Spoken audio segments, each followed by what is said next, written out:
Hello, everyone. Welcome to the English Press Conference, North Americans reporting back from our experiences as accompaniers of the 2021 election here in Nicaragua. Thank you all for being here and good afternoon. My name is Allison Bodine. I am one of a two-member delegation from the Fire This Time Movement for Social Justice in Canada, and it is my honor to be here with the elections accompaniers from many different countries, presenting our findings and really explaining what we saw from the streets of the Nicaraguan people on election day on Sunday.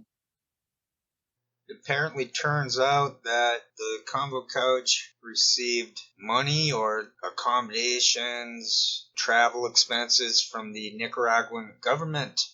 That's according to someone I do not like, Charlie Arkey, Charles Davis. He wrote something up for Business Insider. I hit the X button. I think that's one of those places that will freeze the screen unless they remove that. I do not take off ad blocker.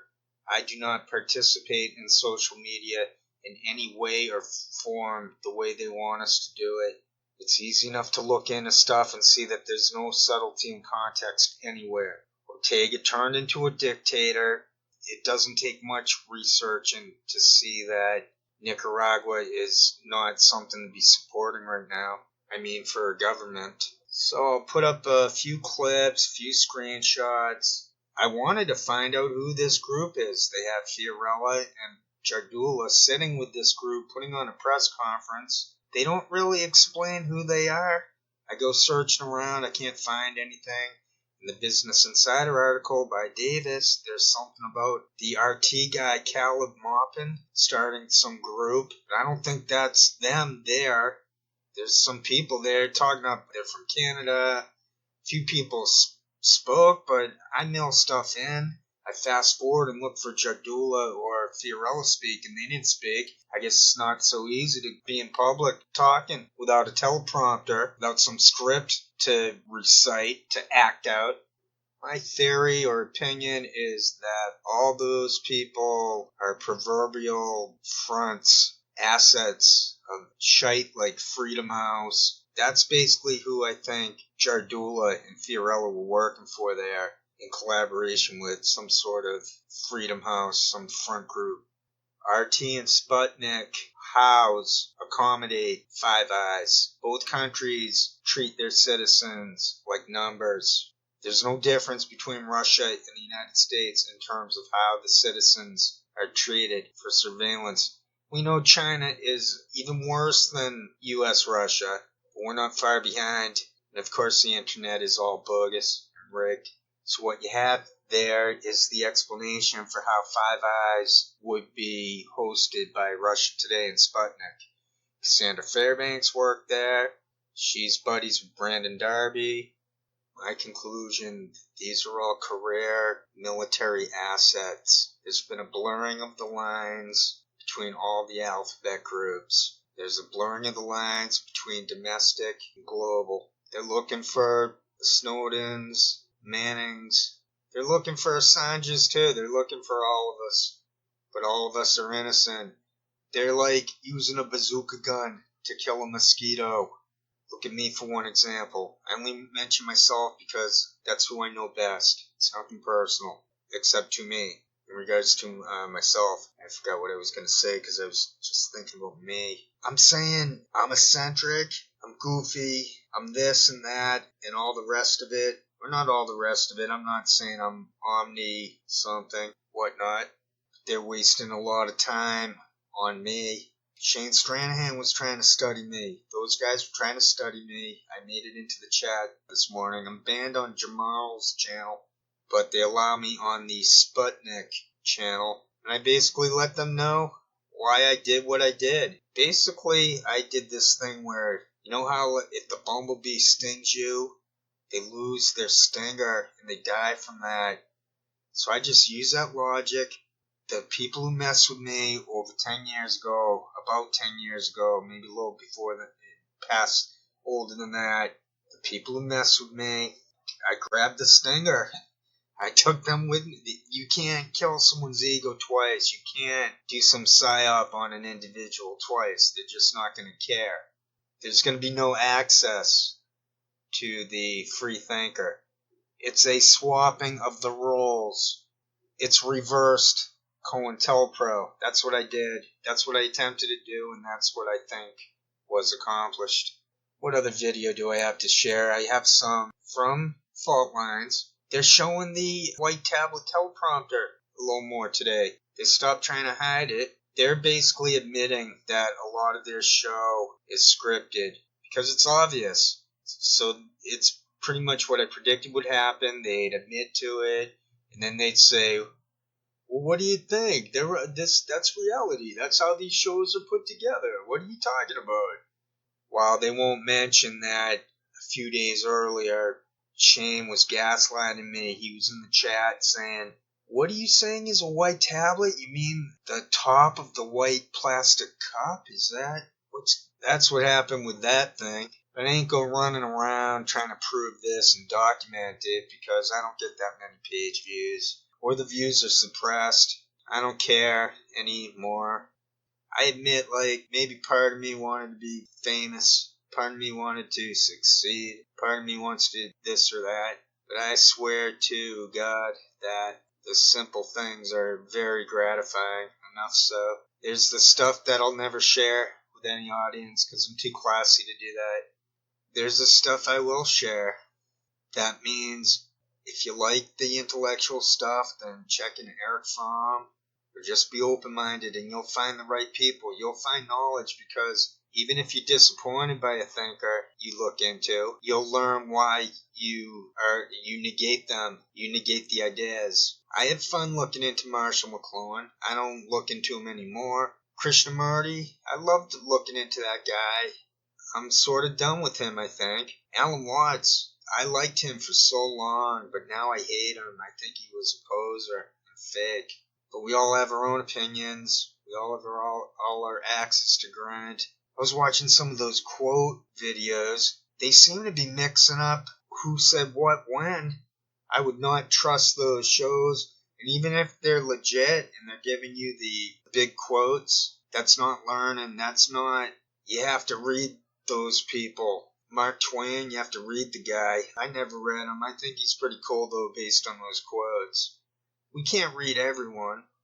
Schopenhauer is fun. I'll put on an audio book by him. Those are out there. Those are interesting to listen to. That's where the internet pans out. What blows my mind is the number of rigged shows out there. I took a name. You take a name of one of the smaller names that just pop up out of nowhere through this network.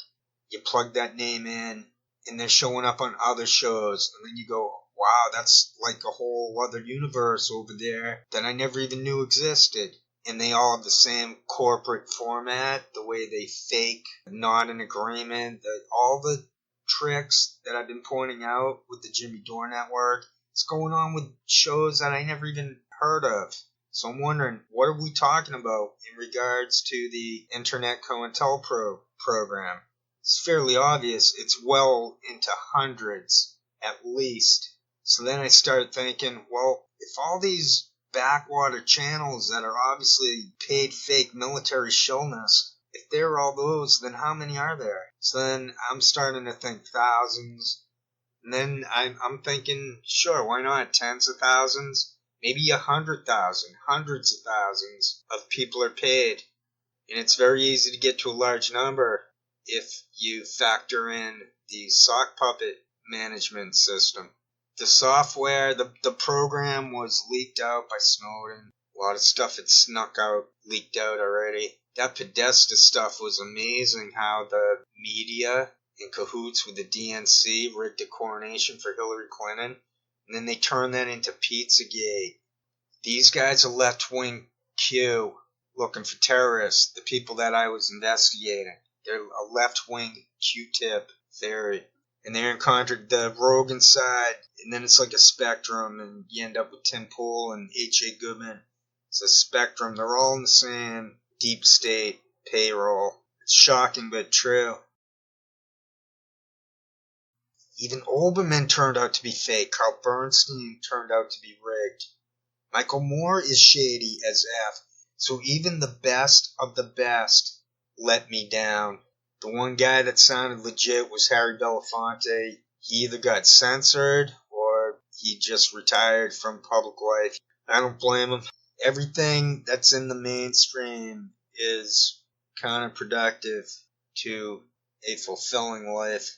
Sad but true. Any iota of culture that remained has been squeezed out by the system from the zeitgeist, from the mass culture. There's nothing left. There's nowhere to go. There's no intellectual freedom anywhere. The first step is to admit that everything is fake.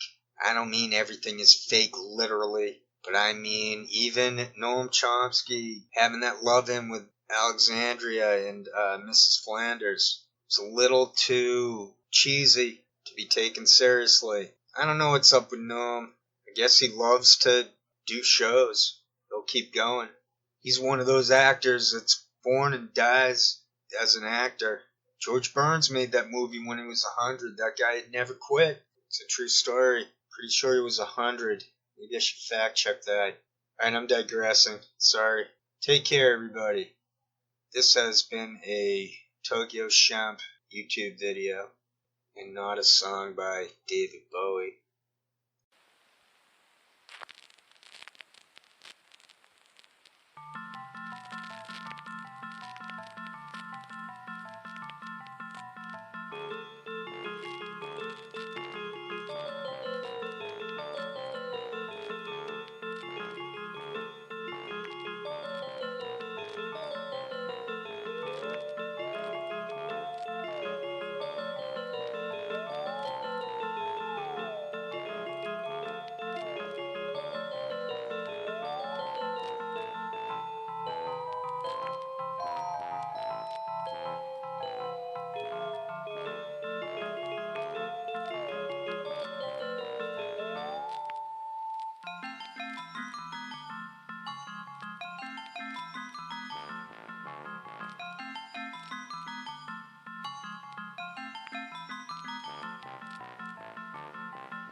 Presidential Cabinet, the FBI, Joint Chiefs of Staff, CIA,